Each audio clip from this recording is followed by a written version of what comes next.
धर्म आरोहण YouTube channel पर आपका स्वागत है। हमारे इस चैनल का उद्देश्य जन जन तक यथार्थ धर्म की जागृति और अस्तित्व के प्रति संपूर्ण सचेतनता और स्वीकार्यता लाना है।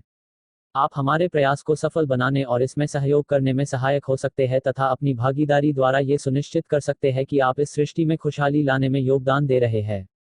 हमसे जुड़े रहने के लिए कृपया हमारे YouTube चैनल को सब्सक्राइब करें तथा अपडेट पाने के लिए बेल आइकॉन दबाएं। वह अच्छा लगे तो लाइक और शेयर करें ताकि अन्य लोगों को भी लाभ हो। जीवन को सदा उसी क्षण में जिए जिसमें आप अभी है और संपूर्ण सचेतनता और स्वीकार्यता से इस सृष्टि में अपनी भागीदारी दें। बोलिए श्री सद्गुरुदेव भगवान की। वन्दे बोधमयं नित्यं गुरुं शङ्कररूपिणं यमाश्रितो हि वक्रोऽपि चन्द्रः सर्वत्र वन्द्यते। ओम श्री सद्गुरुदेव भगवान की जय। सोई पावन सोई सुभग शरीरा,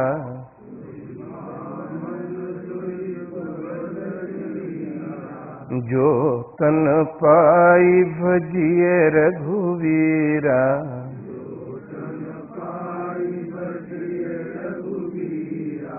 बोलो श्री राम जय जय राम।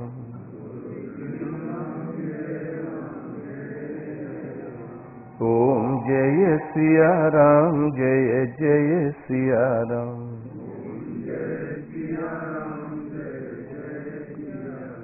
सोई धर्मज्ञ गुणी सोई ज्ञाता,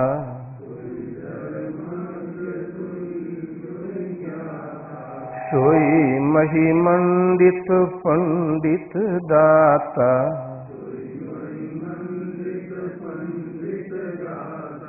धर्मपरायण सोई कुलताता।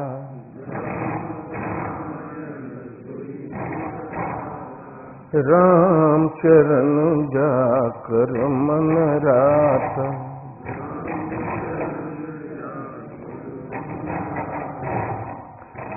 बोलो श्री राम जय जय राम।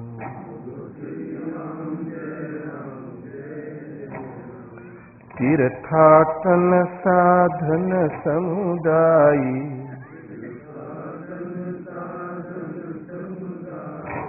जोग विराग ज्ञान निपुणाई।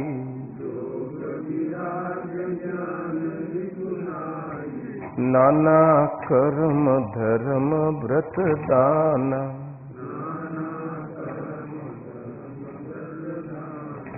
संयम दम जप तप मख नाना।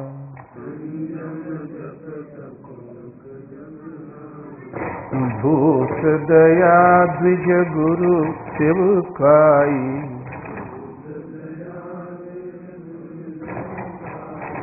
विद्या विनय विवेक बड़ाई।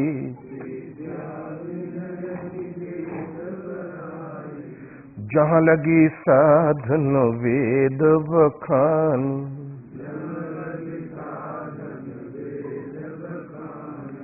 सब कर फल हरि भगति भवानी।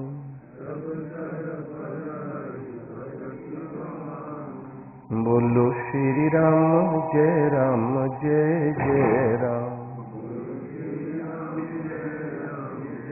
प्राणियों पर दया, सदगुरु की सेवा, तीरथ व्रत, नाना प्रकार के साधन, सबका फल केवल एक, हरि भक्ति, एक परमात्मा की भक्ति।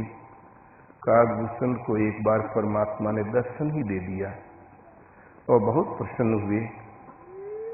आज अनिमादिक सिद्धियां मांग, रिद्धियां मांग, संपूर्ण सुख का खान मोक्ष मांग ले, तो कागभूषण घबरा गए। प्रभु कह देन सकल सुख सही,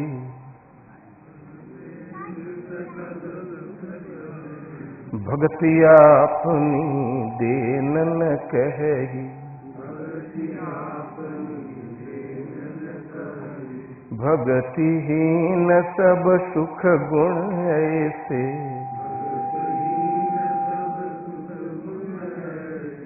लवण बिना बहु व्यंजन जैसे,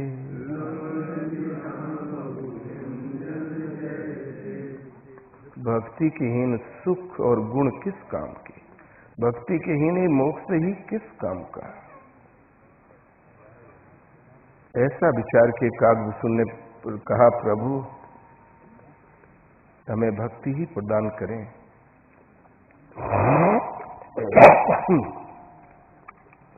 भक्ति का परिणाम होता है भगवान, वो सामने है, विदित है, फिर भी मांग रहा है भक्ति।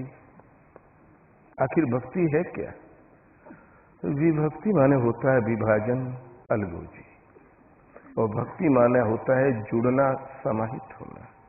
जब तक अलग से लेनी देनी चलती है तब तक भगवान कुछ दे के अलग कर देना चाहते हैं, समाहित नहीं करना चाहते। कौन छेड़खानी कर रहा है? तो श्री गुरुदेव भगवान की ब्रह्मा, विष्णु और महेश, परमात्मा की वो तीन परशक्तियां हैं जिनके द्वारा वो प्रभु इस जीव जगत में विधि संचार करता है, निर्माण रचना करता है। दूसरी विष्णु वह परशक्ति जिससे भरण पोषण करता है। परमात्मा की तीसरी वह परशक्ति जिससे संहार करता है। और जब तीनों है, उस जिसकी शक्ति है वो एक अलग। सुग्रीव घबराया हुआ था, बोले हनुमान जल्दी पता लगाओ, ये दो शूरवीर दिखाई दे रहे हैं।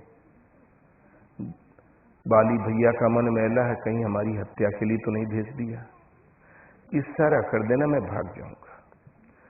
हनुमान जी ने कहा, राजन आप निश्चिंत रहे, मैं देखता हूं। हनुमान जी ने तुरंत एक छद्म वेश बनाया ब्राह्मण का, पोथी पलड़ा बगल में दबाया और पहुंच गए। कैसे भी सूरवीर हो, ब्राह्मण पर जल्दी कोई वार नहीं करता। और विशुद्ध संस्कृत में धुआंधार लगे बोलने। अलौकिक आभा है महापुरुषों, जीवन बीत गया, ऐसी आभा हमने कभी नहीं देखी। कि तुम आप हैं कौन? कि तुम तीन देव मोह को नर नारायण की तुम दो, कि तुम अखिल भुवन पति लीन मनुज अवतार, जग कारण तारण भव भंजन धरनी भर। क्या आप ब्रह्मा विष्णु महेश तीनों देवों में से कोई हैं, अथवा नर और नारायण में से हैं, या साक्षात जग कारण भव का से उद्धार करने वाले और ब्रह्म परमात्मा हैं? आप कौन हैं? तीन देव कोई और है और जग कारण भव तारण धरनी का भार हरने वाला कोई और। किंतु पूरा भारत या तो विष्णु उपासक या शिव उपासक या ब्रह्मा उपासक या शाक्त उपासक। महाराजा मनु ना। इसीलिए वास्तव में जब काकभूषण ने भगवान के मुख में प्रवेश किया, भगवान छोटे ही थे बाल्य रूप में, तो कौवा बन के काकभूषण आंगन में फुदका करें, भगवान की कहीं जूठन गिर जाए तो उठा के खा लिया करें। तो भगवान राम मालपुआ दिखाने लगे। लगता है मालपुआ का इस मिष्ठान का आविष्कार बड़ा पुराना है। पुआ दिखाने लगे तो कौवा जब झपटे तो दूसरे हाथ से पकड़े लगे, तो भागे फिर काग। तो सप्ते आवरण भेद करी, जहां लगी गति मोरी, तहां गए प्रभु भुज निरखी, व्याकुल भयों बहुरी। 7 आवरण भेद दिया, 7वें आसमान पर पहुंच गए, लेकिन प्रभु का भुजा बिल्कुल करीब, तो व्याकुल हो गए। कितनी करीब? जुगे उंगल कर भेद सब, राम भुजई मोहितात। केवल 2 उंगल का भेद। उंगल माने होता है पैमाना। ईश्वर पथ में कांक्षा ही काकभूषुंड है। प्रभु प्राप्त करने की जो प्रबल इच्छा है, मन से सकल वासना भागी, केवल राम चरण लो लागी। केवल जब लो लग जाती है, ऐसी कांक्षा प्राप्त करने की, दर्शन की प्रबल इच्छा वृत्ति में जब ये रमा होगी तो वो कांक्षा ही काकभूषुंड है। भगवान जब सामने पड़े तो आगे पीछे पहले तो खेलवाड़ होता है, फिर भगवान ही, साधक क्या भजन करेगा, भगवान ही भक्त को पकड़ने दौड़ते हैं। साध उड़ता रहा काकभूषुंड, 7वां आसमान पार कर गया। भगवत पथ की कर्मोन्नत 7 भूमिकाएं हैं। शुभेच्छा, सुविचारणा, क्या गड़बड़ है? शुभेच्छा, सुविचारणा, तनुमानसा, सत्वा पक्ष, असंग शक्ति, पदार्थ भावनी और तुरीयगा। ये कर्मोन्नत 7 सोपान, जो जो इस सोपान में अग्रसर होगा तो चित्त के अंतराल से शुभाशुभ के संकल्प शांत हो जाएंगे, चिदाकाश में उत्थान होने लगेगा, वो कर्मोन्नत उड़ान भरने लगेगा। 7वीं भूमिका पार किया, आकाशवत। आकाश कहते हैं पोल को, आकाश कहते हैं शून्य को। एक तो ये शून्य है, दूसरा आपका चित्त वृत्ति संकल्प विकल्प से रहित शून्य में, अधर में टिकने की क्षमता पा जाए। न भले विकल्प उठते हो न बुरे। इस रिक्त स्थान का नाम है चिदाकाश। जब 7वीं भूमिका पार की तो जुग उंगल कर भेद। जुग माने 2, जुगल किशोर माने दोनों किशोर। स्वामी अलग और सेवक अलग, बस आमने सामने, केवल अलग है, इतना ही भेद रह गया स्वरूप प्राप्ति में। तब भगवान ने पुनः प्रभु मुस्कुराए, चले गए उदर में देखा, उदर माज सुनो अंडज राया, देखे बहु ब्रह्मांड निकाया। अनंत ब्रह्मांड देखा, प्रति ब्रह्मांड राम अवतारा, देखे जिनस अनेक अपारा। किस्म किस्म के भोजन सामग्री देखी। प्रति ब्रह्मांड में राम अवतार एक नहीं, अनंत ब्रह्मांड, और अनंत ब्रह्मांड में सर्वत्र अवतार। वहां अपनी कुटिया भी देखी, कुटिया में कुछ वर्ष विश्राम भी किया। फिर लगे आगे उड़ने तो क्या देखा कि वहां पर भिन्न विष्णु शिव मनु दिशित रहता, विदाता भिन्न, विष्णु भिन्न। प्रति ब्रह्मांड में ब्रह्मा विष्णु महेश की अलग अलग आकृति देखने को मिली। विविध रूप भरता दिक भ्राता, कौशल भरत इत्यादि भाई अलग अलग आकार के देखने को मिले। कौशल्या इत्यादि माताएं अलग अलग वेशभूषा में मिली और अनंत ब्रह्मांड घूमे, किंतु राम न देखे आन। राम को दूसरे प्रकार का नहीं देखा, क्योंकि परमात्मा ही एक ऐसी सत्ता है अपरिवर्तनशील। कभी बालक रहा होगा, अब रेख जामती होगी, ऐसी बात नहीं। सदा एक रस, सदा किशोर। राम न देखे आन, तो जग कारण भव तारण भंजन धरनी भार कोई और ये 3 देव जो अलग अलग देखने को मिलते हैं, ये क्या? वास्तव में परमात्मा की वह प्रशक्ति जिसके द्वारा किसी भक्त अनुकरण करने वाले पथी के हृदय में वो विधि जागृत करते हैं, उसका नाम है ब्रह्मा।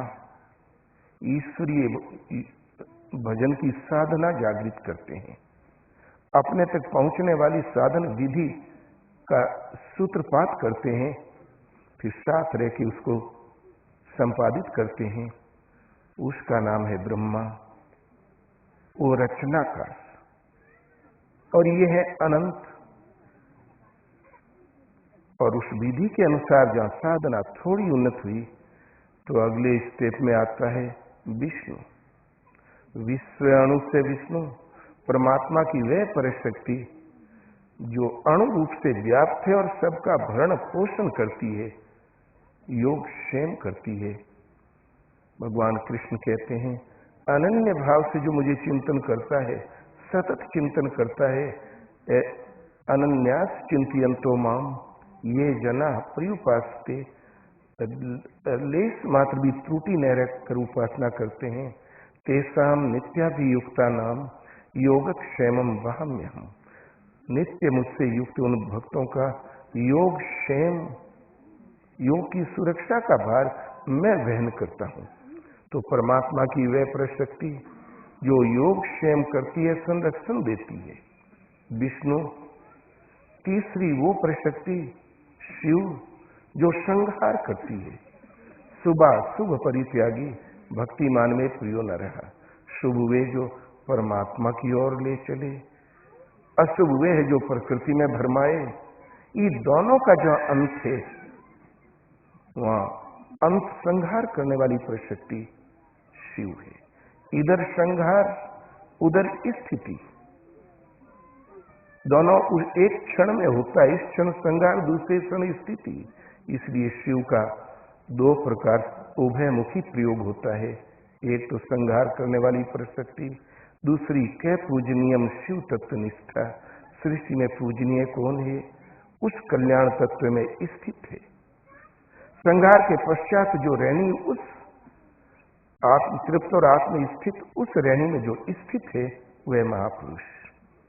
इसीलिए किंतु ये भजन की जागृति कि परमात्मा रथी हो जाए, आत्मा से अभिन्न होकर खड़े हो जाए, हमारे अंदर विधि जागृत कर दे, उसके अनुसार आगे बढ़े तो योग क्षेम के भार अपने हाथ में ले लें।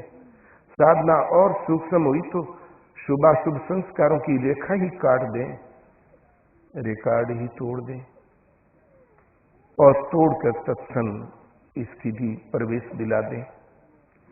तो परमात्मा, ये जागृति किसी सदगुरु के द्वारा ही संभव है। सीधा कहीं से जागृत होने का विधान नहीं है। इसलिए गुरु और ब्रह्मा, गुरु से ही वो ब्रह्मा, परमात्मा की उस प्रशक्ति का संचार जो विधि प्रदान करती है, जागृत करती है। गुरु और विष्णु जो योग क्षेम प्रदान करती है। गुरु और देवो महेश्वर जो संहार करती है और स्थिति दिलाती है। गुरु साक्षात परम ब्रह्म, उस पर ब्रह्म परमात्मा की स्थिति सदगुरु से ही संभव है। और सदगुरु का स्वरूप क्या होता है? नास्ति तत्वम गुरु परम, जो अविनाशी तत्व है वही परम गुरु है। बोलो श्री गुरुदेव भगवान की।